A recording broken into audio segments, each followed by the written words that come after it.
നമ്മുടെ അത് ഒരു ഇന്ത്യൻ സൊസൈറ്റി മാത്രം എടുക്കേണ്ട, ഒരു വേൾഡ് എടുത്തു കഴിഞ്ഞാലും നമ്മൾ പൊതുവേ കാണുന്ന ഒരു എസ്പെഷ്യലി നമ്മളിപ്പോൾ അക്കാഡമിക് മേഖലയിൽ കാണുന്ന ഒരു ഇഷ്യൂ തന്നെയാണ് ഈ ഒരു സബ്ജക്റ്റ് മറ്റൊരു സബ്ജക്റ്റിനേക്കാൾ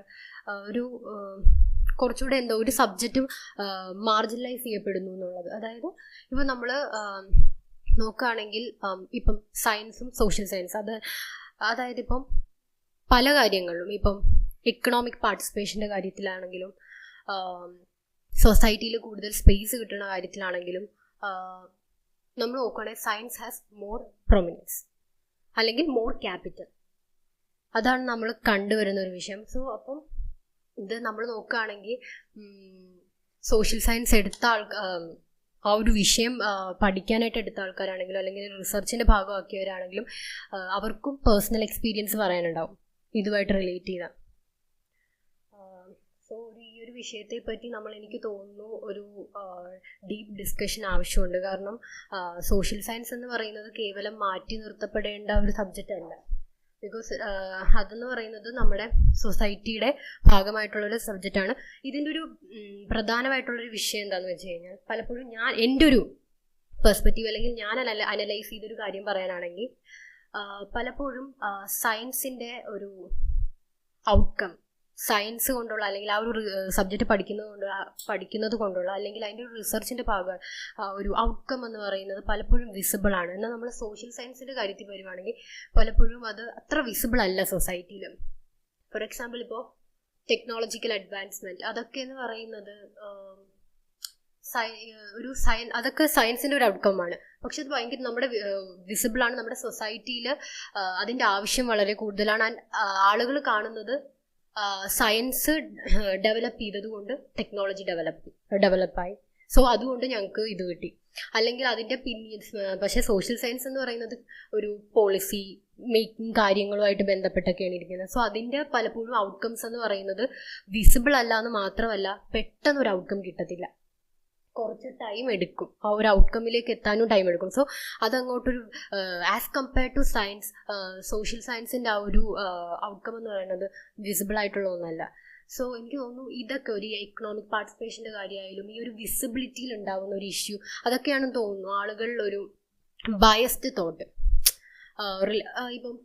ഇപ്പോൾ ഇതൊക്കെ നമ്മൾ ആ ഒരു സബ്ജക്റ്റുകൾ പഠിക്കുന്ന കേസ് എടുക്കുകയാണെങ്കിൽ പോലും നമുക്കറിയാം സയൻസിൻ്റെ ഒരു ഔട്ട്കം എന്ന് പറയുന്നത് കൂടുതലും ഒബ്ജക്റ്റീവ് ആയിരിക്കും.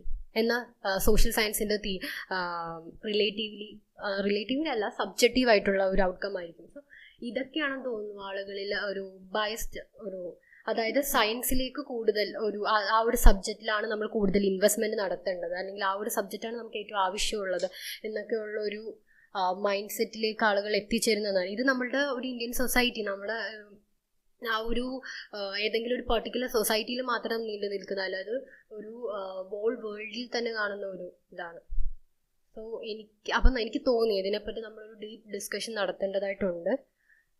എൻ്റെ ഒരു പെർസ്പെക്റ്റീവ് ഇന്ന കാരണങ്ങൾ കൊണ്ടായിരിക്കും എന്നുള്ളൊരു അഭിപ്രായമാണ് ഞാൻ ഇക്കാര്യത്തിൽ പറയുന്നത്. എനിക്ക് തോന്നിയിട്ടുള്ളത് ഇപ്പം സയൻസ് എന്ന് പറയുമ്പോൾ കുറച്ചും കൂടി ഈ പറഞ്ഞതുപോലെ ഒബ്ജക്റ്റിഫൈഡ് ആയിട്ടുള്ള അല്ലെങ്കിൽ കുറച്ചും കൂടി ഒരു ഇപ്പം ശരിയുടെ കാര്യം സംസാരിക്കുമ്പം ഇപ്പോൾ സയൻസ് എന്ന് പറയുമ്പോൾ ഒരു വൺ ട്രൂത്ത് എന്നുള്ള ഒരു രീതിയിലേക്ക്, അതായത് ശരി ഒന്നേ ഉള്ളൂ എന്നുള്ള ഒരു വിശ്വാസമാണ്, അല്ലെങ്കിൽ ശരി ഒന്നേ ഉള്ളൂ എന്ന് വിശ്വസിക്കാനായിരിക്കും എപ്പോഴും സമൂഹത്തെ അല്ലെങ്കിൽ ചുറ്റും ആളുകൾക്ക് ഇഷ്ടം.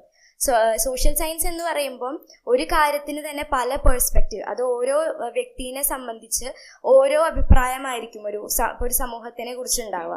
സയൻസ് എന്ന് പറയുമ്പോൾ പ്യുവർലി ഒരു എന്താ പറയുക സയൻറ്റിഫിക് ബേസിസിൽ മാത്രം പോകുന്നത് കൊണ്ട് തന്നെ അതിന് ഒരു സോഷ്യൽ സയൻസ് കുറച്ചും കൂടി എംപെരിക്കലായി അവരുടെ ഒബ്സർവേഷൻ്റെ ബേസിസിൽ ഓരോരുത്തരും ഒബ്സർവ് ചെയ്യുമ്പോൾ ഓരോ രീതിയിലായിരിക്കും. ഒരേ ഒരു ശരി അല്ലെങ്കിൽ ഒരു ആസ്പെക്റ്റ് മാത്രമല്ല ഒരു സംഭവത്തിന് ഉണ്ടാവുക. അപ്പോൾ സയൻസ് ഈ പറഞ്ഞ പോലെ കുറച്ചും കൂടി ഇപ്പോൾ H2O ഹൈഡ്രജനും ഓക്സിജന്റെ 2 മോളിക്യൂളും ചേർന്ന വാട്ടർ ആണെന്ന് നമുക്ക് മനസ്സിലാക്കാം. അങ്ങനെ ഒരു ഡയറക്റ്റ് ആൻസറിലേക്ക് പോകുന്ന, അല്ലെങ്കിൽ കുറച്ചും കൂടി എന്താ പറയുക ഒരു വേരിയബിൾസിനെല്ലാം കൺട്രോൾഡ് ആയിട്ട് ഒരു സൊല്യൂഷൻ കിട്ടുന്ന ഒരു ആസ്പെക്റ്റ് ആണ് സയൻസിനുള്ളത്. പക്ഷെ സോഷ്യൽ സയൻസ് എന്ന് പറയുമ്പോൾ ഇപ്പോൾ ഒരു സമൂഹത്തിൽ എന്തെങ്കിലും ഒരു പ്രശ്നം നേരിടുന്നുണ്ടെങ്കിൽ അതിന് ആ പ്രശ്നത്തിന് കാരണമാവുന്ന കുറേ ഫാക്ടേഴ്സ്, അതിന് ഓരോ സിറ്റുവേഷനിലും ഓരോ പെർസ്പെക്റ്റീവ് അല്ലെങ്കിൽ പല പെർസ്പെക്റ്റീവ് ഒരു പ്രശ്നത്തിന് ഉണ്ടാവും. അപ്പോൾ ഈ ഒരു എപ്പോഴും ഒബ്സർവ് ചെയ്യുന്ന ഒരു കാര്യത്തിന് അധികം ഇമ്പോർട്ടൻസ് ഇല്ലാണ്ട് പ്രൂവ്ഡ് ആയിട്ടുള്ള അല്ലെങ്കിൽ ഒരു എക്സ്പെരിമെന്റിന്റെ ബേസിസിൽ പ്രൂവ്ഡ് ആയിട്ടുള്ള ഒരു കാര്യത്തിനാണ് എപ്പോഴും ആൾക്കാർക്ക് കൂടുതൽ വിശ്വാസം ഉണ്ടാവുക എന്നുള്ളതാണ്. അതുകൊണ്ടായിരിക്കും ചിലപ്പോൾ സോഷ്യൽ സയൻസ് എന്ന് പറയുന്ന ഒരു വിഷയം കുറച്ചും കൂടി സൈഡ് ലൈൻ ആയിട്ട് പോയിട്ടുണ്ടാവുക എന്നുള്ളതാണ് എനിക്ക് തോന്നുന്നത്. ശരിയാണെന്നുള്ളതാണ്. സയൻസിലാണ് അങ്ങനെയുള്ളൊരു മെത്തഡോളജി കൂടുതലും യൂസ് ചെയ്യുന്നുണ്ടെന്നാണ് എനിക്ക് മനസ്സിലാകുന്നത്.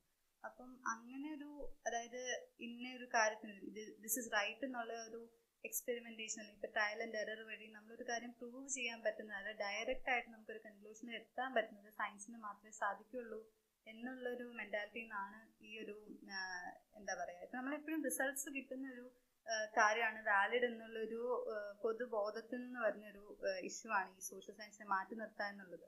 അപ്പൊ ആൾക്കാർ പലപ്പോഴും മനസ്സിലാക്കാത്ത ഒരു കാര്യം എന്ന് പറഞ്ഞാൽ സോഷ്യൽ സയൻസിന്റെ ഇമ്പാക്ട് നമ്മൾ ഡയറക്ട്ലി ഫീൽ ചെയ്യുന്നില്ലെങ്കിൽ നമ്മുടെ ഡെയിലി ലൈഫിൽ അത് എല്ലാവർക്കും കാണുന്നതാണ്. ഇത് നമ്മളിപ്പം ഇപ്പൊ സൊസൈറ്റിയുടെ ഇംപ്രൂവ്മെന്റിനാണെങ്കിലും അല്ലെങ്കിൽ നമ്മുടെ കൺട്രിയുടെ ഡെവലപ്മെന്റിലാണെങ്കിൽ പോലും ഈ ഒരു പല അതായത് മനുഷ്യന്മാരായിട്ട് റിലേറ്റഡ് ആയിട്ടുള്ള, അവരുടെ ഡെയിലി ലൈഫിൽ റിലേറ്റഡ് ആയിട്ടുള്ള പല കാര്യങ്ങളിലും സോഷ്യൽ സയൻസിൽ നടക്കുന്ന റിസർച്ചിലൂടെ മാത്രമേ നമുക്കതിനെ അപ്രോച്ച് ചെയ്യാൻ പറ്റുള്ളൂ എന്നുള്ളൊരു കാര്യം പലപ്പോഴും ആൾക്കാർ മനസ്സിലാക്കുന്നില്ല. അതൊരു ആൾക്കാരുടെ ഒരു ബോധമില്ലായ്മയിൽ നിന്നുണ്ടാകുന്ന ഒരു മിസ്അണ്ടർസ്റ്റാൻഡിങ് ആണ്. സയൻസ് മാത്രമേ നമുക്ക് ആവശ്യമുള്ളൂ എന്നുള്ള ചിന്താഗതിക്കുള്ള ആൾക്കാരുടെ ഒരു പ്രശ്നം അതാണ്.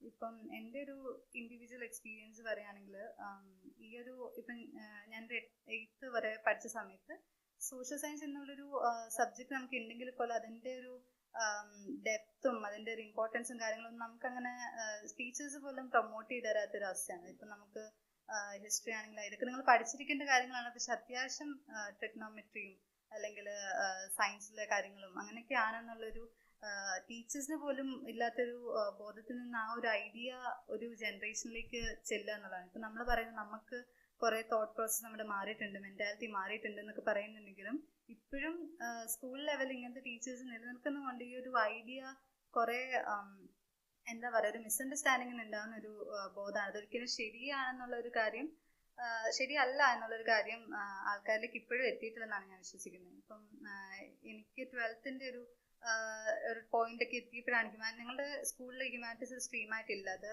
കോട്ടയത്തിന്റെ കോട്ടയം ഈ ഡിസ്ട്രിക്റ്റിന്റെ ഒരു മേജർ ഒരു റിയാലിറ്റി ആണ്. എനിക്കൊന്ന് കുറേ ആൾക്കാർക്കും റിലേറ്റ് ചെയ്യാൻ പറ്റും. ഇപ്പോൾ അഡ്മിഷൻസിന്റെ ടൈം നോക്കുകയാണെങ്കിൽ തന്നെ വളരെ ചുരുക്കം സ്കൂളുകൾ മാത്രമേ ഹ്യൂമാനിറ്റീസ് ഒരു സ്ട്രീമായിട്ട് കൊടുക്കുന്നുള്ളൂ. പക്ഷെ എങ്കിലും അവിടെ ആ സ്ട്രീമിൽ പഠിപ്പിക്കുന്ന ടീച്ചേഴ്സിന് പോലെയുള്ള ഒരു വിചാരം എന്നുള്ളത് തീരെ കുറച്ച് മാർക്ക് കുറവുള്ള കുട്ടികൾ കൊമേഴ്സ് അല്ലെങ്കിൽ തീരെ മാർക്ക് കുറവുള്ള കുട്ടികൾ ഹ്യൂമാനിറ്റീസ് എടുക്കുക എന്നുള്ള ഒരു ബോധമൊക്കെ ഇപ്പോഴും വളരെയധികം ആൾക്കാരുടെ മൈൻഡിലുള്ളത് ഒരു കാര്യമാണ്. അപ്പം ഇപ്പൊ സോഷ്യൽ സയൻസ് എന്ന് പറഞ്ഞാൽ ഇപ്പൊ ഭയങ്കര റെലവൻസ് ഉള്ള ഒരു ഫീൽഡാണെന്നുള്ളൊരു കാര്യം ആൾക്കാരിലേക്ക് എത്താത്തതിന്റെ ആ ഒരു ട്രാൻസിഷന്റെ ഒരു നോളജ് ട്രാൻസിറ്റ് ചെയ്യാത്തതിന്റെ ഒരു പ്രോബ്ലമാണ് ഞാൻ മനസ്സിലാക്കുന്നത്.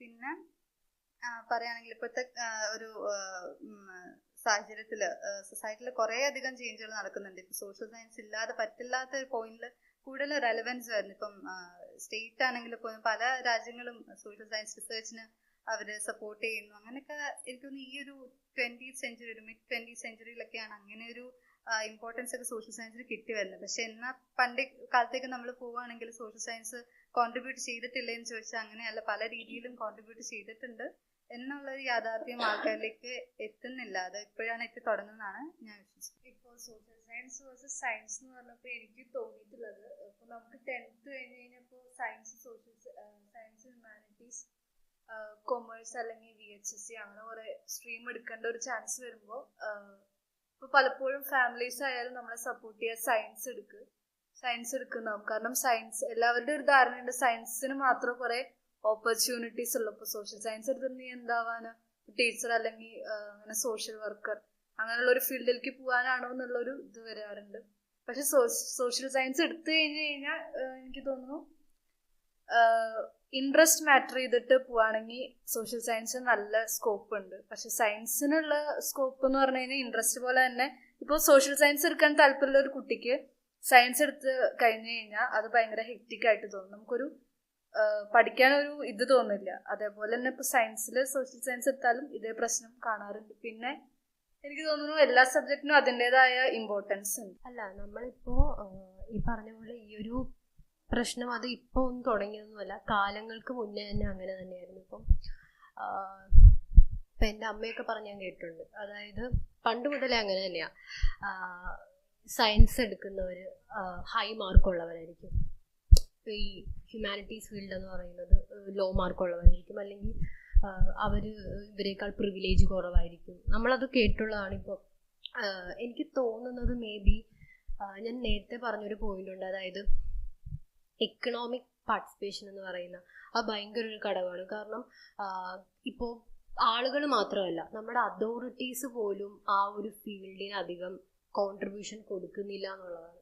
നമ്മുടെ അതോറിറ്റീസ് പോലും. കാരണം എനിക്കറിയില്ല, ഇപ്പം മേ ബി കൂടുതൽ ആളുകളും സയൻസ് എന്ന് പറയുന്ന ഒരു ഫീൽഡിലേക്ക് ഇതിൽ നിൽക്കുന്നത് കൊണ്ടാണോ എന്നറിയില്ല. നമ്മൾ നോക്കുകയാണെങ്കിൽ as compared to science, social സയൻസിന് വളരെ കുറച്ച് മാത്രം ഈ ഡെവലപ്മെൻറ്റ് സോഴ്സും കാര്യങ്ങളും ഒക്കെ കിട്ടുന്നുള്ളൂ. അപ്പം അത് ഒരു മേജർ ഇഷ്യൂ ആണ്. പിന്നെ ഈ പറയുന്ന പോലെ പലപ്പോഴും നമ്മൾ നോക്കുകയാണെങ്കിൽ സയൻസ്, ടെക്നോളജി, ഈ പറയുന്ന പോലെ മാത്തമാറ്റിക്സ്, അങ്ങനെ ആ ഒരു ഫീൽഡ് ഉണ്ടല്ലോ, അങ്ങനെ ആ ഒരു അതിനെന്തോ സ്റ്റെം ഫീൽഡ് എന്നോ എന്തോ പറയുന്നത്, അതിനെന്തോ ഒരു കോട്ട് ചെയ്യുന്നുണ്ട്, സ്റ്റെം ലൈക്ക് അങ്ങനെ ഏതോണ്ട് ഫീൽഡ്, എന്തോ engineering, science, technology, engineering, mathematics, ആ ഒരു ഫീൽഡ്. ഈ ഒരു ഫീൽഡ് എന്ന് വെച്ചാൽ ആളുകൾ കൂടുതലും മോർ പേയിങ്, ആളുകൾക്ക് ഈ ഒരു ഫീൽഡിൽ വർക്ക് ചെയ്യുമ്പോൾ ഉണ്ടാകുന്ന ഒരു ബെനിഫിറ്റ് എന്ന് വെച്ചാൽ ആളുകൾക്ക് കൂടുതൽ പൈസ കിട്ടും. സോ നമ്മൾ പണ്ട് മാത്രമല്ല ഇന്നും ആളുകൾക്ക് അൾട്ടിമേറ്റ്ലി എന്താണോ വേണ്ടതെന്ന് ചോദിച്ചു കഴിഞ്ഞാൽ എല്ലാവർക്കും പൈസയാണ് വേണ്ടത്. അപ്പം എനിക്ക് പേഴ്സണലി തോന്നുന്നത് എന്താണെന്ന് വെച്ച് കഴിഞ്ഞാൽ, ഇപ്പം നമ്മൾ നേരത്തെ പറഞ്ഞ പോലെ കൂടുതൽ ഓപ്പർച്യൂണിറ്റീസ് സയൻസ് ഫീൽഡിലാന്ന് പറഞ്ഞു, അത് സത്യമല്ലേ, ശരിയായിട്ടുള്ളൊരു ഫാക്ടറാണ്. നമ്മളവിടെ അതിന് നമുക്ക് നമ്മളിപ്പോൾ പറയും ഏത് ജോലി എന്ന് പറയുമ്പോഴും ഓഫ് കോഴ്സ് എല്ലാ ജോലിക്കും അതിൻ്റെതായിട്ടുള്ള മാന്യതകളുണ്ട്. പക്ഷേ ആളുകൾക്ക് അൾട്ടിമേറ്റ്ലി വേണ്ടത് പൈസയാണ്, വേണ്ടത് ഡിഗ്നിറ്റി എന്ന് പറയുന്ന സാധനമാണ്. സൊസൈറ്റിയിൽ ഡിഗ്നിറ്റി കിട്ടണമെങ്കിൽ ആളുകൾ എന്തുമാത്രം പൈസ അയക്കുക, അല്ലെങ്കിൽ അയാൾ എന്ത് ജോലി ചെയ്യുന്നു എന്നതിനെ ഡിപ്പെൻഡ് ചെയ്ത് തന്നെയാണ്. സോ അൾട്ടിമേറ്റ്ലി ആളുകൾക്കും അത് തന്നെയാണ് വേണ്ടത്. അപ്പം ഇതെന്ന് പറയുന്നത് അങ്ങനെ ഒരു ചെറിയൊരു ഇഷ്യൂ ആയിട്ട് എനിക്ക് തോന്നുന്നില്ല. ഒരു കോംപ്ലക്സ് ആണ്, ബിഗ് കോംപ്ലക്സ് ആണ്. കാരണം ഇത് കാലങ്ങളായിട്ട് നിലനിൽക്കുന്നതാണ്, ഇപ്പോഴും നിലനിൽക്കുന്നതാണ്. അതിൻ്റെ പിന്നിൽ കുറേയധികം ഫാക്ടേഴ്സ് ഉണ്ട്. ആളുകളുടെ മൈൻഡ് സെറ്റ് മാറുന്നില്ല എന്ന് പറയുമ്പോൾ കൂടുതൽ ഓപ്പർച്യൂണിറ്റീസ് ഏത് സൈഡിലാണ് എന്നുള്ളതും കൂടെ നമ്മൾ ചിന്തിക്കേണ്ട ഒരു കാര്യം തന്നെയാണ്. പിന്നെ ഈ പറയുന്ന പോലെ പൈസയുടെ കാര്യത്തിൽ, അതായത് സോഷ്യൽ സയൻസ് ഫീൽഡിൽ, സോഷ്യൽ സയൻസ് എന്ന് പറയുന്നത് ഇപ്പം നമുക്കറിയാം അല്ലേ, ഒരു MBBS പഠിച്ച ഒരാൾക്ക് മാത്രമേ ഡോക്ടർ ആകാൻ, അല്ലെങ്കിൽ ഒരു ചികിത്സയായിട്ട് റിലേറ്റ് ചെയ്തൊരു കാര്യം പറയാൻ പറ്റത്തുള്ളൂ. നമ്മൾ ഈ പറയുന്ന പോലെ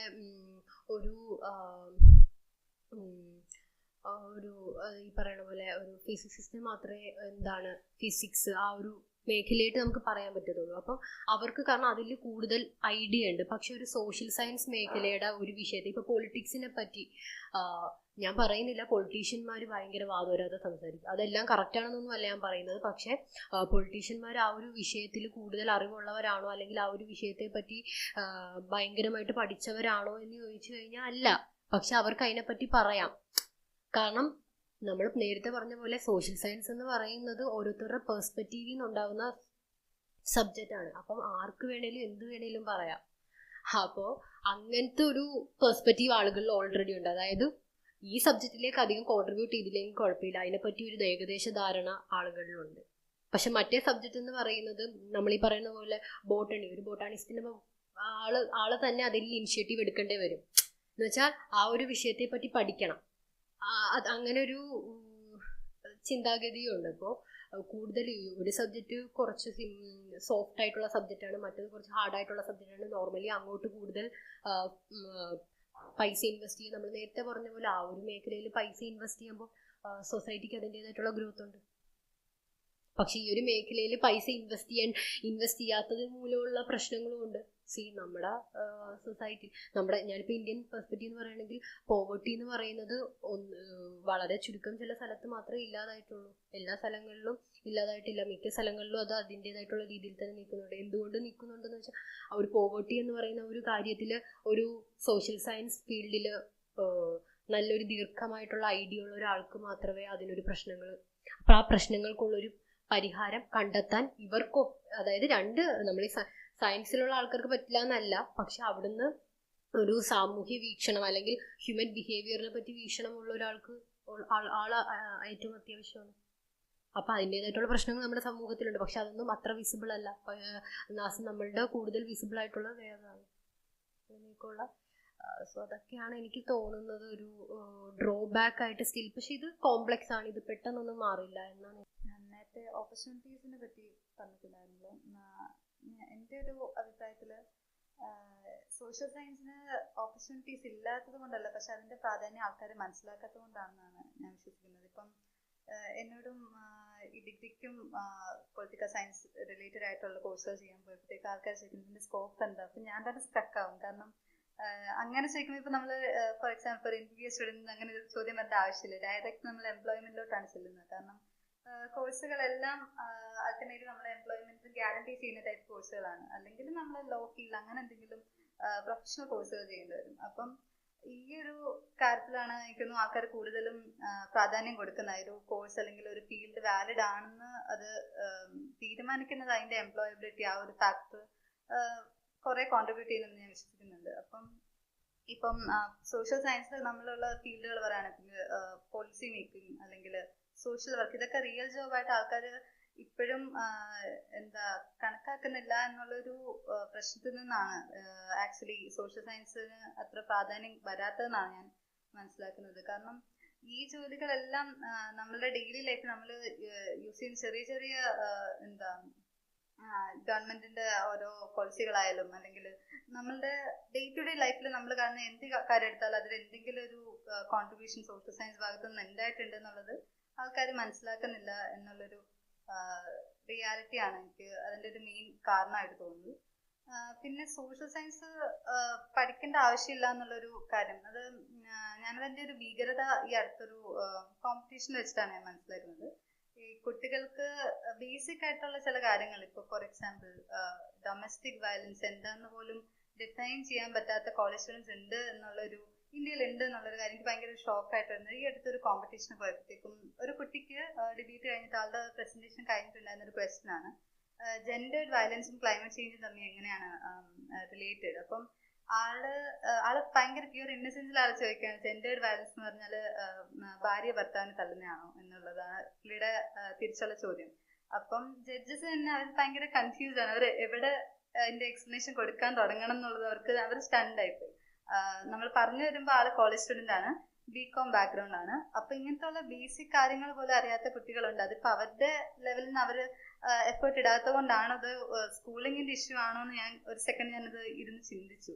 കാരണം ആളുടെ ഇതിൽ പറയുമ്പോൾ ആള് ജെനുവിൻലി ആ ക്വസ്റ്റ്യൻ മീനിങ് അറിയാവുന്ന ആള് പ്രിറ്റൻഡ് ചെയ്തില്ല, ആളെ തിരിച്ച് ചോദിച്ചു ഇതാണോ അതിന്റെ മീനിങ് എന്ന് ചോദിക്കുകയാണ്. അപ്പം ജഡ്ജസ് പറയാൻ നമ്മൾ പിന്നെ വിശദീകരിച്ച് തരാമെന്ന് പറഞ്ഞ് നമ്മൾ സൈഡ് ലൈൻ ചെയ്യുകയാണ്. പക്ഷെ ഇപ്പോൾ ഫോർ എക്സാമ്പിൾ ഡൊമസ്റ്റിക് വയലൻസ് അല്ലെങ്കിൽ ജെൻഡറിന്റെ ഒരു പ്രാധാന്യം പല വിഷയങ്ങൾ, ഇപ്പൊ ക്ലൈമറ്റ് ചേഞ്ചും ജെൻഡറുമായിട്ട് ഒരു കണക്ഷൻ ഇല്ല എന്നൊക്കെ വിശ്വസിച്ച് വാദിച്ച കുട്ടികളുണ്ട് കോമ്പറ്റീഷനിൽ. അപ്പോൾ അതിനൊക്കെ കാരണം ഇത് ഇന്ത്യയിൽ ഒതുങ്ങുന്നൊരു ഇവന്റ് അല്ല, പല സ്റ്റേറ്റ്സിൽ നിന്നുള്ള കുട്ടികളിൽ അങ്ങനത്തെ മെന്റാലിറ്റി ഉണ്ട് എന്ന് മനസ്സിലായപ്പം എനിക്ക് ആ ഒരു സോഷ്യൽ സയൻസിന്റെ റെലവൻസ് അല്ല അതിന് കൊടുക്കുന്ന പ്രാധാന്യം ഇന്ത്യയിൽ എത്രത്തോളം ഉണ്ടെന്ന് എനിക്ക് മനസ്സിലായത് ഈ ഒരു ഇൻസിഡന്റിനെ തുടർന്നാണ്. അപ്പം എൻ്റെ ഒരു അഭിപ്രായത്തിൽ സ്കൂളിങ്ങിലാണെങ്കിൽ പോലും ആ ഒരു സോഷ്യൽ സയൻസിലെ വളരെ ബേസിക് ആയിട്ടുള്ള കാര്യങ്ങളാണ് നമ്മൾ 8th 9th പഠിക്കുന്നത്. വളരെ ബേസിക് ആയിട്ടുള്ള കാര്യങ്ങൾ, ഇപ്പോൾ ഡെവലപ്മെന്റ് ആയാലും ജസ്റ്റ് ഒന്ന് നമ്മൾ വിഷയങ്ങളൊക്കെ ടച്ച് ഓൺ ചെയ്ത് പോകുന്നുള്ളൂ. പക്ഷെ അതൊന്നും അല്ല ആക്ച്വലി കുട്ടികൾ അറിഞ്ഞിരിക്കേണ്ട കാര്യങ്ങൾ. അപ്പൊ അവർക്ക് തന്നെ എന്താ പറയാ ഐഡന്റിഫൈ ചെയ്യാൻ പറ്റും. ഇപ്പൊ നമ്മൾ വയലൻസിന്റെ കാര്യമൊക്കെ പറയാനുള്ള അവർക്ക് തന്നെ ഐഡന്റിഫൈ ചെയ്യാൻ പറ്റുന്നില്ല ഏത് തരത്തിലുള്ള ഒരു ആക്ഷൻ ആണ് വയലൻസ്, അല്ലെങ്കിൽ അവരെ ആരെങ്കിലും വയലേറ്റ് ചെയ്യുന്നുണ്ടോ എന്നുള്ളൊരു ബോധം പോലും ഇല്ലാത്ത ഒരു യങ് പോപ്പുലേഷനാണ് ഈ രാജ്യത്തിനുള്ളത് എന്നുള്ളത് ഭയങ്കര കൺസേണിങ് ആയിട്ടുള്ള ഒരു ഫാക്ടറാണ്. അപ്പം സോഷ്യൽ സയൻസിന് പ്രാധാന്യം കൊടുക്കണം എന്ന് പറയുന്നത് ഇപ്പം പോളിസി മേക്കിങ്ങിലാണെങ്കിലും അല്ലാതെ ഇപ്പം ലോസ് ഉണ്ടാക്കുന്ന അത് മാത്രമല്ല, അതിൻ്റെ അപ്പുറത്തോട്ട് കുറേ ഇഷ്യൂസിനെ അഡ്രസ്സ് ചെയ്യാൻ സോഷ്യൽ സയൻസിന്റെ ഒരു വലിയ പങ്കുണ്ട് എന്നുള്ളത് എനിക്കൊന്ന് സ്റ്റേക്ക് ഹോൾഡേഴ്സ് തന്നെ മനസ്സിലാക്കിയാലേ ഡയറക്റ്റ്ലി നമുക്കത് അതിനെന്തെങ്കിലും ഒരു ചേഞ്ച്, ആ ഒരു സിറ്റുവേഷൻ ഒരു ചേഞ്ച് വരുത്താൻ പറ്റുള്ളൂ എന്നാണ് ഞാൻ വിശ്വസിക്കുന്നത്. പിന്നെ ഇൻഡിവിജ്വൽ ലെവൽസിൽ നമുക്ക് ട്രൈ ചെയ്യാം. നമുക്ക് വീടുകളിലാണെങ്കിലും കുട്ടികളോട് ഇതുപോലത്തെ വിഷയങ്ങളെ പറ്റി സംസാരിക്കുക എന്നുള്ളത് അത് ലിമിറ്റഡ് ഒരു സ്പേസ് ആണ്. കാരണം അൾട്ടിമേറ്റ്ലി സ്കൂളിംഗ് ഒരു വലിയ ഫാക്ടറാണ്. അപ്പം ഞാൻ എൻ്റെ ഒരു അഭിപ്രായത്തിൽ സ്കൂളിങ്ങിൽ ഇതിന് ഉള്ളൊരു പ്രാധാന്യം കിട്ടുന്നില്ല. അത് കൂടുതൽ കൊടുക്കുന്നതാണ്. കാരണം ഇന്നത്തെ ഒരു സാഹചര്യത്തിൽ ഇതുപോലത്തെ കാര്യങ്ങളിൽ ബോധമില്ലാത്തൊരു പോപ്പുലേഷനാണ് നമ്മുടെ ഫ്യൂച്ചർ എന്ന് പറയുന്നത്. ഒരിക്കലും പ്രൗഡ് ആവേണ്ട ഒരു കാര്യമല്ല. ഞാൻ ഇപ്പം ഹ്യൂമാനിറ്റീസിന്റെ കാര്യം ഇപ്പോൾ ഇവിടെ ഓപ്പർച്യൂണിറ്റീസ് ഒക്കെ സംസാരിച്ചു. അപ്പോൾ ഞാൻ ഇപ്പോൾ എൻ്റെ അമ്മ പ്രീ ഡിഗ്രി ചെയ്തിട്ടുള്ള ആളാണ്. അപ്പോൾ അമ്മ സയൻസ് ആയിരുന്നു. അതായത് അന്ന് എന്ന് പറയുന്നത് നമ്മൾ first group, second group, third group അങ്ങനെയാണ് ഈ ഒരു ഡിവിഷൻ പറഞ്ഞിരുന്നത്. അപ്പോൾ ഹ്യൂമാനിറ്റീസ് ഒരു തേർഡ് ഗ്രൂപ്പായിട്ടാണ് അന്ന് കണ്ടിരുന്നത്. അപ്പോൾ ആ ഒരു ടൈമിൽ അമ്മ പറയുന്നേക്കാം, ഇപ്പം അമ്മ പഠിച്ചത് തൃശ്ശൂർ കേരളവർമ്മ കോളേജിലാണ്. അപ്പോൾ അവിടെ ഭയങ്കര പൊളിറ്റിക്സ് ഭയങ്കര ആക്റ്റീവായിട്ടുള്ള സ്ഥലമാണ്. അപ്പം എന്തെങ്കിലും ഒരു ഇപ്പം പൊളിറ്റിക്സ് അല്ലെങ്കിൽ എന്തെങ്കിലും ഒരു സമരമോ അങ്ങനെ എന്തെങ്കിലും കാര്യങ്ങൾ ഇപ്പോൾ കോളേജിൽ വരുന്ന സമയത്ത് ആദ്യം തന്നെ ക്ലാസ്സിൽ നിന്ന് ഇറങ്ങി പോകാൻ പറയുമ്പോൾ ആദ്യം തന്നെ ഹ്യൂമാനിറ്റീസുകാർ അല്ലെങ്കിൽ തേർഡ് ഗ്രൂപ്പുകാരെയാണ് പിരിച്ചുവിടുക എന്നുള്ളൊരു, അതായത് സയൻസ് ഗ്രൂപ്പുകാരെ ഉടനടി സമരം എന്ന് പറയുമ്പോൾ ഉടനടി ലാബിൽ കയറ്റുന്ന ഒരു സെറ്റപ്പാണ് ഉണ്ടായിരുന്നത്. അതായത് ഹ്യൂമാനിറ്റീസിന്റെ ക്ലാസ് മിസ്സായാലും വലിയ രീതിയിൽ ഇമ്പോർട്ടൻസ് ഒന്നും കുഴപ്പമില്ല. അതുപോലെ നമ്മൾ അതൊരു കാര്യമാണ്. പിന്നെ അത് മാത്രമല്ല, ഇപ്പൊ നമ്മൾ ആർക്കും പഠിക്കാൻ പറ്റുന്ന ഒരു വിഷയമാണ് സോഷ്യൽ സയൻസ്.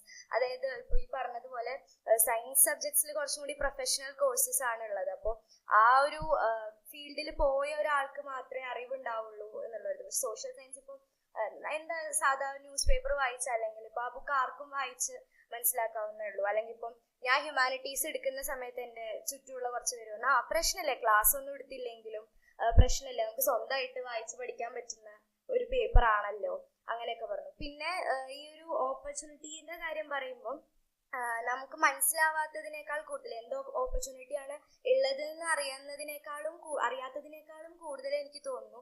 ഇപ്പം ഞാൻ കഴിഞ്ഞ ദിവസം എൻ്റെ ഒരു ഹോസ്റ്റൽ മേറ്റുമായിട്ട് സംസാരിച്ച സമയത്ത് ഇങ്ങനെ PSC ആ ചേച്ചി PG ആണ് ചെയ്തുകൊണ്ടിരിക്കുന്നത്. അപ്പം ഇത് കഴിഞ്ഞ് എന്താ പ്ലാൻ, ഇങ്ങനെ PSCയുടെ കാര്യമൊക്കെ സംസാരിച്ചു. അപ്പോൾ PSC എഴുതിയിട്ടുണ്ടോ എന്നൊക്കെ അങ്ങനെ സംസാരിച്ച സമയത്ത് ആള് പറഞ്ഞു PSC ഉണ്ട്, പക്ഷെ ഇപ്പോൾ 12th കഴിഞ്ഞ് എഴുതിയിട്ടുണ്ട്, പക്ഷെ 12th കഴിഞ്ഞ് നമ്മൾ എഴുതുന്ന അല്ലെങ്കിൽ ഇപ്പോൾ ഡിഗ്രി ലെവലാണ് ഒരു ഹൈ ലെവൽ എന്ന് പറയുന്നത്. അപ്പോൾ ഡിഗ്രി ലെവൽ കഴിഞ്ഞ് എഴുതുന്ന ഇപ്പോൾ എന്തെങ്കിലും ഒരു കോൾ ഫോർ ചെയ്തിട്ടുണ്ടെങ്കിൽ ഏതെങ്കിലും ഒരു ജോബിന് മെയിൻലി എന്താ പറയുക സയൻസ് റിലേറ്റഡ് സബ്ജക്ട്സിലേക്ക്, ഇപ്പോൾ ലാബ് ടെക്നീഷ്യൻ അങ്ങനത്തെ പോലെ സയൻസ് റിലേറ്റഡ് ഓപ്പർച്യൂണിറ്റീസ് ആണ് കൂടുതൽ PSC ഓഫർ ചെയ്യണേ.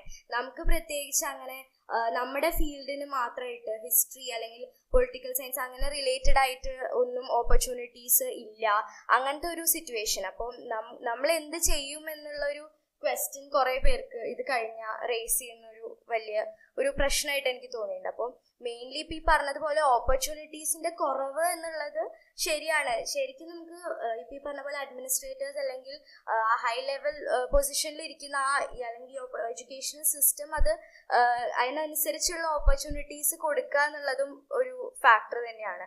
അങ്ങനെ ഇല്ലാതെ വരുമ്പോൾ ഇങ്ങനെ ഒരാളുടെ എക്സ്പീരിയൻസ് ഇത് തന്നെയാണ് സമൂഹത്തിലേക്ക് പോയിക്കൊണ്ടിരിക്കുന്നത്. ഇങ്ങനെ കേൾക്കുമ്പോൾ ഗ്രാജുവലി ഒരു എന്താ പറയുക ഒരു സ്ട്രീം സെലക്ട് ചെയ്യേണ്ട സമയത്ത് എല്ലാവരുടെ മനസ്സിലും കടന്നു വരുന്ന ഒരു ചോദ്യം തന്നെയാണ്. അപ്പോൾ സോഷ്യൽ സയൻസ് എടുത്തു കഴിഞ്ഞു കഴിഞ്ഞാൽ കാര്യമില്ല, കാരണം ഇത് ഒരു വഴിയിൽ വെച്ച് നിന്ന് പോകും എന്നുള്ള ഒരു കോൺസെപ്റ്റ് കുറേ പേരുടെ മനസ്സിലുണ്ട്. അപ്പോൾ സയൻസ് എടുത്താൽ എന്തെങ്കിലും ഒരു ജോലി കിട്ടും, നമുക്ക് എഞ്ചിനീയറിംഗ് എടുക്കാം, അല്ലെങ്കിൽ എഞ്ചിനീയറിംഗ് പഠിക്കാം, അല്ലെങ്കിൽ MBBS പഠിക്കാം, എവിടെയെങ്കിലുമൊക്കെ അല്ലെങ്കിൽ പൈസ കൊടുത്ത് പഠിച്ചു കഴിഞ്ഞാൽ ഏതെങ്കിലും ഒരു ഹോസ്പിറ്റലിൽ ജോലി ചെയ്യാം, അല്ലെങ്കിൽ എവിടെയെങ്കിലുമൊക്കെ ഏതെങ്കിലും ജോലി കിട്ടും എന്നുള്ള ഒരു കോൺസെപ്റ്റിൽ കുറേ പേര് സയൻസ് എടുക്കുന്നുണ്ട്. ഇപ്പോൾ എനിക്ക് തോന്നുന്നു പല കുട്ടികളും സയൻസ്, ചിലവർക്ക് സയൻസ് പഠിക്കാനുള്ള അല്ലെങ്കിൽ പറ്റാത്തത് കൊണ്ട് ഇപ്പോൾ ഈ ഹ്യൂമാനിറ്റീസ് പോലുള്ള വിഷയങ്ങൾ എടുക്കണം എന്ന് പറയുമ്പോൾ അല്ലെങ്കിൽ കോമേഴ്സ് എടുക്കണം എന്ന് പറയുന്ന സമയത്ത് വീട്ടുകാർ പോലും പലപ്പോഴും ഈ ഫോഴ്സ് ചെയ്യുന്നതിന്റെ കാരണം എന്ന് പറഞ്ഞാൽ അന്നത്തെ കാലത്തും മെയിൻലി ഈ ഒരു സയൻസ് റിലേറ്റഡ് വിഷയങ്ങൾക്കാണ് അല്ലെങ്കിൽ സയൻസ് സബ്ജക്ട്സിന് ആണ് കൂടുതൽ ഓപ്പർച്യൂണിറ്റീസ് എന്നുള്ളൊരു ധാരണ അവരുടെ മനസ്സിലുണ്ട്. അത് തന്നെയാണ് അവർ നെക്സ്റ്റ് ജനറേഷനിലേക്കും പകർന്നു കൊടുക്കുന്നത്.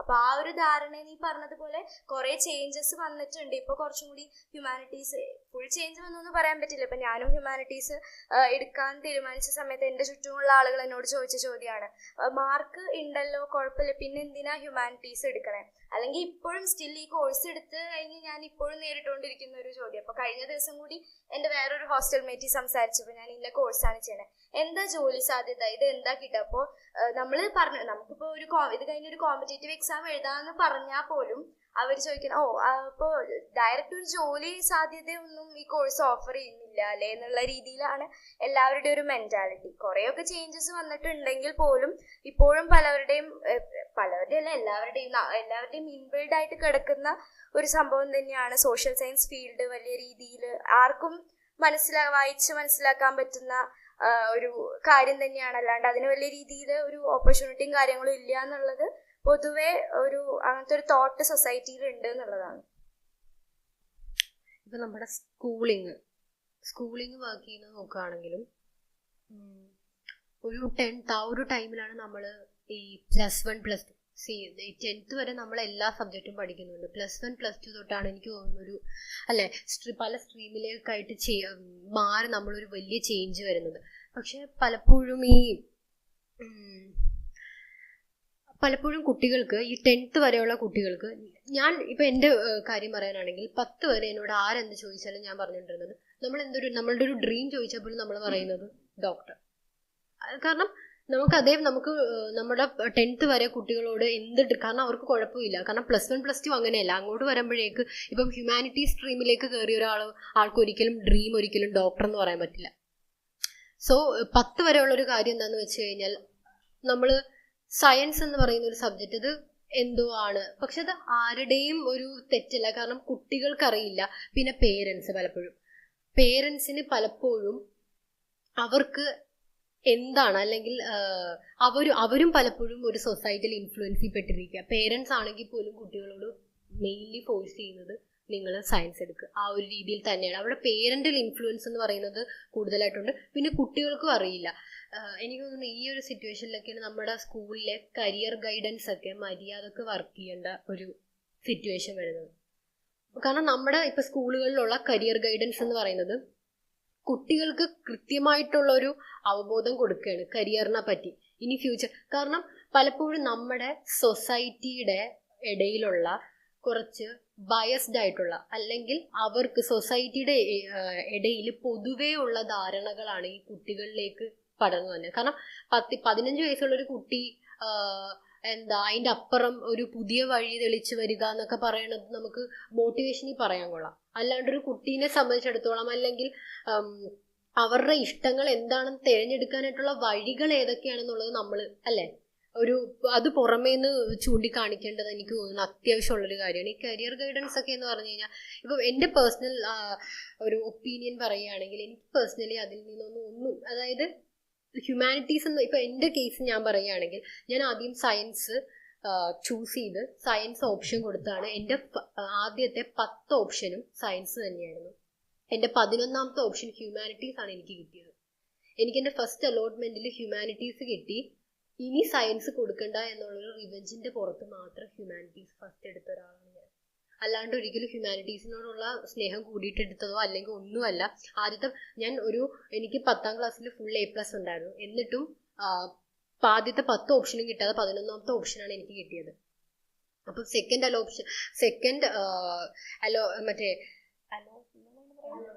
അലോട്ട്മെന്റിന്റെ കേസിലേക്ക് വന്നപ്പോൾ പോലും എനിക്ക് ഇഷ്ടപ്പെട്ട സ്കൂളും കിട്ടിയില്ല. അങ്ങനെ വന്നപ്പോൾ എനിക്ക് ഇഷ്ടപ്പെട്ട സ്കൂളിൽ പഠിക്കണം, എന്നാൽ സയൻസ് വേണം. രണ്ടും കിട്ടാതെ പോകുമ്പോൾ ഉണ്ടാവുന്ന ഒരു നിരാശ ഉണ്ടല്ലോ, അതിൽ നിന്നാണ് ഈ ഹ്യൂമാനിറ്റീസ് എടുക്കുന്നത്. അല്ലെങ്കിൽ ഹ്യൂമാനിറ്റീസ് എന്ന് പറയുന്ന ഫീൽഡിനോടുള്ള താല്പര്യം അങ്ങനെ വന്നിട്ടോ അല്ലെങ്കിൽ അതിനെപ്പറ്റി കൂടുതൽ ചിന്തകൾ ഉണ്ടായിട്ടോ ഒന്നുമല്ല. കാരണം എനിക്ക് എൻ്റെ ഒരു പെർസ്പെക്റ്റീവ് എന്ന് പറയുകയാണെങ്കിൽ കുട്ടികൾക്കൊക്കെ എന്ന് പറയുന്നത് അവർക്ക് വ്യത്യസ്തമായിട്ടുള്ള വഴികളിലേക്ക് പോകണമെങ്കിൽ അവർക്ക് വ്യത്യസ്തമായിട്ടുള്ള വഴികൾ ഏതൊക്കെയാണെന്നുള്ളത് ചൂസ് ചെയ്യും. കാരണം നമുക്ക് എടുക്കാം, we can take only A calculated risk എടുക്കാൻ പറ്റും, നമുക്ക് വേറൊരു വഴി ചൂസ് ചെയ്യാൻ പറ്റും. പക്ഷെ നമുക്ക് കാൽക്കുലേറ്റഡ് ആയിട്ടുള്ള റിസ്ക് തന്നെ എടുക്കണം. കാൽക്കുലേറ്റഡ് ആയിട്ടുള്ള റിസ്ക് എടുത്തില്ലെങ്കിൽ അൾട്ടിമേറ്റ്ലി നമുക്ക് ഫെയിലിയറേ ഉണ്ടാവത്തുള്ളൂ. സോ കുട്ടികൾക്ക് അത് ഏതൊക്കെ വഴികളാണെന്ന് പറഞ്ഞു കൊടുക്കണം. നമ്മുടെ സ്കൂളിങ്ങിന്റെ ഒരു കാര്യം പറയുകയാണെങ്കിൽ അൾട്ടിമേറ്റ് ഫെയിലിയർ തന്നെയാണ് ആ കാര്യത്തിൽ. ഞാനിപ്പോ കുറച്ച് ഒരു 9th വരെയൊക്കെ ഈ CBSE ICSE പഠിക്കുകയും പിന്നീട് സ്റ്റേറ്റിലേക്ക് വന്നത്. ഈ 2 സ്ഥലങ്ങളിലും എനിക്ക് മറ്റ് ICSE സ്കൂളുകൾ അറിയില്ല. ഞാൻ പഠിച്ച ICSE സ്കൂളായാലും അല്ലെങ്കിൽ ഞാൻ പഠിച്ച സ്റ്റേറ്റ് സ്കൂളായാലും സ്റ്റേറ്റിൽ ഇല്ലാന്ന് എനിക്ക് തോന്നുന്നത്. ഉണ്ടെങ്കിൽ തന്നെ വലിയൊരു ബെനിഫിഷ്യൽ ആയിട്ടുള്ള കരിയർ ഗൈഡൻസ് സിസ്റ്റം ഒന്നും ഇവിടെ വർക്ക് ചെയ്യുന്നില്ല. കാരണം ഞാൻ അതാണ് എക്സ്പീരിയൻസ് ചെയ്തത്. ഈ 2 സ്ഥലങ്ങളിലും എനിക്ക് വേണ്ടത്ര, അല്ലെങ്കിൽ എൻ്റെ കൂടെയുള്ളവർ, കാരണം എൻ്റെ കൂടെയുള്ളവരോട് ചോദിക്കുമ്പോൾ എൻ്റെ ക്ലാസ്സിലെ എനിക്ക് തോന്നുന്നു കഷ്ടിച്ച് 60 പേര് പഠിച്ച 10ൽ 2 പേരാണ് ഹ്യൂമാനിറ്റീസ് ചൂസ് ചെയ്തിട്ടുള്ളത്. ബാക്കി എല്ലാവരും സയൻസ് എന്നുള്ളതാണ്. കാരണം അവർക്ക് അതിനോട് താല്പര്യമുള്ളതാണോ, അതോ പുറമേ നിന്നുള്ള ഇൻഫ്ലുവൻസ് ആണോ, അത് എന്താണ് അവരങ്ങോട്ട് അതറിയില്ല. എൻ്റെ പല ഫ്രണ്ട്സും അതിനുശേഷം പറഞ്ഞിരുന്നു അവർക്ക് സയൻസ് എടുക്കാൻ ഇഷ്ടമല്ല. സമൂഹത്തിന്റെ ഒരു ഒഴുക്കുണ്ടല്ലോ, ഇങ്ങനെ തന്നെയാണ് പറഞ്ഞത്, സമൂഹത്തിന്റെ ഒരു ഒഴുക്കുണ്ടല്ലോ, അതിനനുസരിച്ച് പോവാം, എവിടെയെങ്കിലുമൊക്കെ എത്തുമായിരിക്കും. അതാണ് എല്ലാവരുടെയും കാഴ്ചപ്പാട്. അതല്ല, അതിനൊരു മാറ്റം വരണം. അത് എനിക്ക് തോന്നുന്നു ഈ സോഷ്യൽ സയൻസ് എന്ന് പറയുന്ന ഒരു വിഷയത്തെ അങ്ങനെ കാണുന്നത് പോലും അത് സമൂഹത്തിന്റെ ഒഴുക്കിൽ പെടാത്തത് കൊണ്ടാണ്. അതിനുള്ളൊരു ഗൈഡൻസും കാര്യങ്ങളും ഒന്നും കൊടുക്കുന്നില്ല. അപ്പം എനിക്ക് തോന്നുന്നത് നമ്മുടെ അതോറിറ്റീസിന്റെ ഭാഗത്തു നിന്നുള്ള ഭയങ്കരമായിട്ടുള്ള വലിയ വീഴ്ച വന്നിട്ടുണ്ട് ഈ ഒരു കാര്യത്തിലാണെങ്കിൽ പോലും. അത് പണ്ട് വർക്ക് ചെയ്യുന്നത് ഓക്കെ, പണ്ട് തൊട്ടേ ഈ ഒരു ഇതുണ്ടെന്ന് പറയുമ്പോഴും പണ്ട് ഓക്കെ, പക്ഷെ ഇപ്പോഴും അത് സ്റ്റിൽ ഈ ഒരു 21st സെഞ്ച്വറിയിലും അത് സ്റ്റിൽ അത് റിമെയിൻ ചെയ്യുക എന്ന് പറയുമ്പോൾ അതിന് മാറ്റം വരുത്തണം. അതിനെന്തെങ്കിലും ഇനിഷ്യേറ്റീവ് എടുക്കണം. വലിയൊരു മാറ്റം പെട്ടെന്ന് ഉണ്ടായില്ലെങ്കിലും മാറ്റങ്ങൾ നമ്മൾ വരുത്തണം. പതിയെ നമുക്കൊരു വലിയ മാറ്റത്തിലേക്ക് എത്താൻ പറ്റും. ഇപ്പൊ ഈ ഒരു എന്താ പറയാ, സയൻസ് ഓപ്ഷൻ കൊടുത്തിട്ട് ലാസ്റ്റ് ഹ്യൂമാനിറ്റീസ് കിട്ടിയ കാര്യം പറഞ്ഞു. അത് എനിക്ക് തോന്നിയിട്ടുള്ളത്, ആ ഒരു വർഷം ഞാൻ 10th വരെ CBSE പഠിച്ചിട്ട് 10th ഹയർ സെക്കൻഡറിയിൽ ഞാൻ ശരിക്ക് സ്റ്റേറ്റ് സ്കൂളിലേക്ക് മാറാനുള്ള, മെസ്സിയേറ്റ് ഗവൺമെന്റിന്റെ അണ്ടറിലുള്ള സ്കൂളിലേക്ക് മാറാനുള്ള മെയിൻ കാരണം എന്ന് പറയുന്നത് ഞാൻ പഠിച്ച സ്കൂളിൽ ഹ്യൂമാനിറ്റീസ് ഉണ്ടായിരുന്നില്ല എന്നുള്ളത് കൊണ്ടാണ്. അപ്പോൾ അവിടെ എൻ്റെ ഒരു എക്സ്പീരിയൻസ് എന്ന് പറഞ്ഞാൽ, ഞങ്ങൾ 10th കഴിഞ്ഞ് അവിടെ 11th നമുക്ക് അവിടെ പഠിച്ചിരുന്ന കുട്ടികളാണെങ്കിൽ പോലും, അല്ലെങ്കിൽ പുറത്തുനിന്ന് വരുന്നവരാണെങ്കിൽ പോലും, അവിടെ മാനേജ്മെന്റുമായിട്ടൊരു ഇന്റർവ്യൂ സെഷൻ ഉണ്ട്. നമ്മൾ പാസ് ഔട്ടായ ഇയർ എന്ന് പറയുന്നത് കോവിഡ് ടൈം ആയതുകൊണ്ട് തന്നെ നമുക്ക് ഓൺലൈൻ ആയിരുന്നു. അപ്പോൾ അന്ന് അവിടെ അതായത് ഞാൻ എൻ്റെ അമ്മ അവിടെ വർക്ക് ചെയ്യുന്ന ആളാണ്. അപ്പോൾ അവിടുത്തെ ടീച്ചേഴ്സിന്റെ മക്കൾ അവിടെ പഠിക്കണം എന്നുള്ള ഒരു രീതി അവിടെ ഉണ്ട് പൊതുവെ. അപ്പോൾ എനിക്കാണെങ്കിൽ ഹ്യൂമാനിറ്റീസ് എടുക്കണം, അപ്പോൾ അവിടെ കണ്ടിന്യൂ ചെയ്യാനായിട്ട് പറ്റില്ല. അപ്പോൾ നമ്മളിങ്ങനെ അവിടെ പറഞ്ഞപ്പോൾ അവർ പറഞ്ഞു, എന്നാൽ നമുക്കൊരു അഡ്വർടൈസ്മെന്റ് കൊടുത്ത് നോക്കാം, ഹ്യൂമാനിറ്റീസ് എടുക്കാൻ താല്പര്യമുള്ളവർ ആരെങ്കിലും ഉണ്ടെങ്കിൽ നമുക്ക് അങ്ങനെയാണെങ്കിൽ നമുക്ക് ഈ കോഴ്സ് ഇവിടെ സ്റ്റാർട്ട് ചെയ്യാം എന്നുള്ള രീതിയിൽ പറഞ്ഞു. അങ്ങനെ നമ്മൾ ഇന്റർവ്യൂവിന്റെ ഒരു ഡേ എത്തുകയാണ്. അപ്പോൾ അന്ന് ഇന്റർവ്യൂവിന് വന്നതിൽ ഞാൻ മാത്രം ഹ്യൂമാനിറ്റീസ്, ബാക്കി എല്ലാവരും സയൻസും കോമേഴ്സും എടുത്തവരായിരുന്നു. അപ്പോൾ ഞാൻ ഇന്റർവ്യൂ അറ്റൻഡ് ചെയ്തു. പക്ഷെ എനിക്ക് ഭയങ്കര പ്രതീക്ഷയായിരുന്നു, കാരണം ഇവിടെ തന്നെ സ്റ്റാർട്ട് ചെയ്യും. കാരണം ഞാൻ ഇത്രയും ഇയർ CBSE പഠിച്ചു എനിക്ക് സ്റ്റേറ്റിലേക്ക് നമുക്ക് പൊതുവെ, ഞാൻ ഇതായിട്ട് പറയല്ല, പൊതുവെ നമ്മുടെ ഒരു ധാരണ എന്ന് പറയുന്നത് സ്റ്റേറ്റ് ഗവൺമെന്റ് സ്കൂളിലേക്ക് പോയാൽ നമുക്കുള്ള സ്റ്റാൻഡേർഡ് നഷ്ടപ്പെടും എന്നുള്ളൊരു ധാരണ നമുക്ക് എല്ലാവർക്കും ഉണ്ട്. സ്റ്റിൽ ഞാൻ അവിടെ പോകുന്ന വരെ എനിക്ക് ഉണ്ടായിരുന്നു. പക്ഷെ ഞാൻ കണ്ടിട്ടുള്ള ഒരു പ്രവണത എന്ന് പറഞ്ഞാൽ 7th സ്റ്റാൻഡേർഡ് വരെ CBSE പഠിപ്പിച്ച് അത് കഴിഞ്ഞ് സ്റ്റേറ്റിൽ ഒരു 8, 9, 10 ഹൈസ്കൂൾ, അവിടുത്തെ ഡിവിഷൻ അങ്ങനെ ആയതുകൊണ്ട് തന്നെ അത് കഴിഞ്ഞ് അങ്ങോട്ട് മാറ്റുന്ന ഒരു സിറ്റുവേഷനാണ്. അപ്പം എനിക്കും ആ ഒരു ധാരണ ഉണ്ടായിരുന്നു. അപ്പൊ എനിക്ക് സ്റ്റേറ്റിലേക്ക് പോകണ്ട, അല്ലെങ്കിൽ ഇവിടെ തന്നെ പഠിക്കണം, ആ ഒരു വാശിപ്പുറത്താണ് അവിടെ തന്നെ ഒരാളെ ഉണ്ടായിരുന്നുള്ളൂ എന്നറിഞ്ഞിട്ട് ഞാൻ പിന്നെയും ഇന്റർവ്യൂ അറ്റൻഡ് ചെയ്യാനായിട്ട് തയ്യാറായി. പക്ഷെ അന്ന് അഡ്വർടൈസ്മെന്റ് കൊടുത്തിട്ട് ആരും വന്നില്ല. ഇവിടെ ഉണ്ടായിരുന്ന ഒരാൾ പോലും തയ്യാറായിരുന്നില്ല ഹ്യൂമാനിറ്റീസ് എടുക്കാൻ. അത് കഴിഞ്ഞ് ഞാൻ ഇവിടെ നിന്ന് അവർ പറഞ്ഞു ഇങ്ങനെ പറ്റില്ല, കാരണം ഒരാളായിട്ട് നമ്മൾ ഈ കോഴ്സ് തുടരുക എന്ന് പറയുന്നത് പോസിബിൾ അല്ല, നമുക്കിപ്പോൾ രജിസ്ട്രേഷന്റെ സമയത്തും അങ്ങനെ പല ഇഷ്യൂസ് ഉണ്ടാവും, അപ്പൊ അതുകൊണ്ട് പറ്റില്ല എന്നുള്ള ഒരു രീതിയിൽ പറഞ്ഞു. അപ്പോൾ ഞാൻ ഓക്കെ എന്നാൽ ഞാൻ സ്റ്റേറ്റിൽ കണ്ടിന്യൂ പോവാന്നുള്ള രീതിയിൽ ഞാൻ തീരുമാനിച്ചു. അങ്ങനെയാണ് ഞാൻ ഓപ്ഷൻ കൊടുക്കണേ. ഞാൻ പക്ഷേ ഫുൾ വെച്ചത് ഹ്യൂമാനിറ്റീസ് ആയിരുന്നു. എൻ്റെ ഫസ്റ്റ് 10 ഓപ്ഷൻസ് ഞാൻ ഹ്യൂമാനിറ്റീസാണ് വെച്ചത്. എനിക്ക് ഫസ്റ്റ് സ്കൂൾ തന്നെ കിട്ടി. പക്ഷേ ഞാൻ അവിടെ വന്ന കുറേ പേരിൽ കണ്ടത് ഈ പറഞ്ഞ പോലെ സയൻസ് ആദ്യം വെച്ചിട്ട് ലാസ്റ്റ് ഹ്യൂമാനിറ്റീസ് വെക്കുന്നവർക്ക് ആദ്യം കിട്ടുന്നത് ഹ്യൂമാനിറ്റീസാണ്. അപ്പോൾ പൊതുവെ അങ്ങനെ ഒരു നമ്മൾ മാർക്ക് കുറവുള്ളവർ എടുക്കുക എന്നുള്ള ഒരു സംഭവം ഉണ്ടാക്കിയത് ശരിക്കും ഈ ഒരു സിസ്റ്റം തന്നെയാണ്. കാരണം ഫുൾ A+, ആ ഒരു ബാച്ച് എന്ന് പറഞ്ഞാൽ എനിക്ക് തോന്നുന്നു കോവിഡ് ആയതുകൊണ്ട് തന്നെ ഫുൾ A+കാർ നിറയുണ്ടായിരുന്നു. സ്റ്റേറ്റ് സ്കൂളിലും CBSE പിന്നെ എക്സാം നടത്തിയില്ല. അപ്പോൾ പിന്നെ അത് പറയണ്ടേ. പക്ഷെ സ്റ്റേറ്റ് കുറേ A+കാർ ഉണ്ടായിരുന്നതുകൊണ്ട് തന്നെ ആ വർഷം A+ മുഴുവൻ കിട്ടിയവർക്ക് പോലും ഇവിടെ സയൻസിന് അഡ്മിഷൻ കിട്ടാത്തൊരു സിറ്റുവേഷൻ ഉണ്ടായിരുന്നു. അതാണ് ഇപ്പോൾ കല്യാണി പറഞ്ഞ സിറ്റുവേഷൻ. പക്ഷേ ഫസ്റ്റ് സയൻസ് വെച്ചിട്ട് പിന്നെ ഹ്യൂമാനിറ്റീസാണ് വെക്കണമെങ്കിൽ അതിൻ്റെ അടിയിൽ സയൻസ് വെച്ചാൽ പോലും ഹ്യൂമാനിറ്റീസേ കിട്ടുള്ളൂ എന്നുള്ള ഒരു സിറ്റുവേഷൻ. കാരണം മാർക്ക് കുറവുണ്ടെങ്കിൽ ഹ്യൂമാനിറ്റീസിലേക്ക് വിടാം. ആ കുട്ടിക്ക് ഹ്യൂമാനിറ്റീസ് അല്ലെങ്കിൽ ഒരു A+ നഷ്ടപ്പെട്ടവർക്കും സയൻസ് പറ്റില്ല, ഹ്യൂമാനിറ്റീസിലേക്ക് കൊടുക്കുന്നത്. അപ്പോൾ പൊതുവെ പിന്നെ അങ്ങനെ കൊടുക്കുന്ന ഒരു സിസ്റ്റത്തിൽ ലാസ്റ്റ് ആ ക്ലാസ്സിൽ എങ്ങനെയാലും മാർക്ക് കുറവുള്ള പിള്ളേരല്ലേ വരുള്ളൂ. അതിന് നമുക്കൊന്നും പറയാൻ പറ്റില്ല. അല്ലാണ്ട് മാർക്ക് കുറവുള്ളവർ ഹ്യൂമാനിറ്റീസ് എടുക്കുന്നു എന്നുള്ളതാവില്ല. ചിലപ്പോൾ ഇപ്പം എൻ്റെ ക്ലാസ്സിൽ തന്നെ നമ്മൾ സംസാരിച്ചപ്പോൾ ഈ പറഞ്ഞ പോലെ മെജോറിറ്റി ആൾക്കാരും സയൻസ് എടുക്കണം എന്ന് പറഞ്ഞ് നിന്നിരുന്ന ആൾക്കാരാണ്. കിട്ടാത്തത് കൊണ്ട് മാത്രം ഹ്യൂമാനിറ്റീസ് എടുത്ത ആൾക്കാരുണ്ട്. അപ്പം അത് പഠിക്കാത്തത് കൊണ്ട് ഹ്യൂമാനിറ്റീസ് എടുത്തു എന്ന് പറയുന്നതിനേക്കാളും നമ്മൾ ഹ്യൂമാനിറ്റീസിന് നമ്മുടെ എഡ്യൂക്കേഷൻ സിസ്റ്റം അത്രയും വാല്യൂ തന്നെ കൊടുത്തിരുന്നുള്ളൂ എന്നുള്ളതും കൂടി നമ്മൾ മനസ്സിലാക്കേണ്ട കാര്യമുണ്ട്. അതുകൊണ്ടാണ് സയൻസ് എടുക്കാൻ താല്പര്യം ഉണ്ടായിട്ടും ഹ്യൂമാനിറ്റീസിലേക്ക് പോകേണ്ടി വന്നു ഒരുപാട്. എന്നിട്ട് എൻ്റെ ക്ലാസ്സിൽ നിന്ന് അന്ന് പോയ ഒരു കുട്ടി ഇവിടെ സയൻസ് ഗവൺമെന്റ് സ്കൂളിൽ എടുക്കാമെന്ന് പറഞ്ഞിട്ടാണ് ആ കുട്ടി അവിടെ നിന്ന് പോകുന്നത്. പക്ഷെ ആ കുട്ടിക്ക് അവിടെ ചെന്ന് സയൻസ് കിട്ടിയില്ല, ഇതേപോലെ ഹ്യൂമാനിറ്റീസ് കിട്ടി. ആ കുട്ടി എന്നിട്ട് അവിടെ ഹ്യൂമാനിറ്റീസിലാണ് +2 കഴിഞ്ഞ്. അപ്പം ഞാൻ ആലോചിച്ചു ആ കുട്ടി ഇവിടെ ഉണ്ടായിരുന്നെങ്കിൽ എനിക്ക് ഇവിടെ തന്നെ പഠിക്കായിരുന്നല്ലോ എന്നുള്ള ഒരു ചിന്ത എനിക്ക് ഉണ്ടായി. അപ്പം ഞാൻ ഈ അഡ്മിഷൻ്റെ കാര്യം, അലോട്ട്മെന്റിന്റെ കാര്യം പറഞ്ഞപ്പോൾ എനിക്കത് ഓർമ്മ വന്നപ്പോൾ ജസ്റ്റ് പറഞ്ഞു.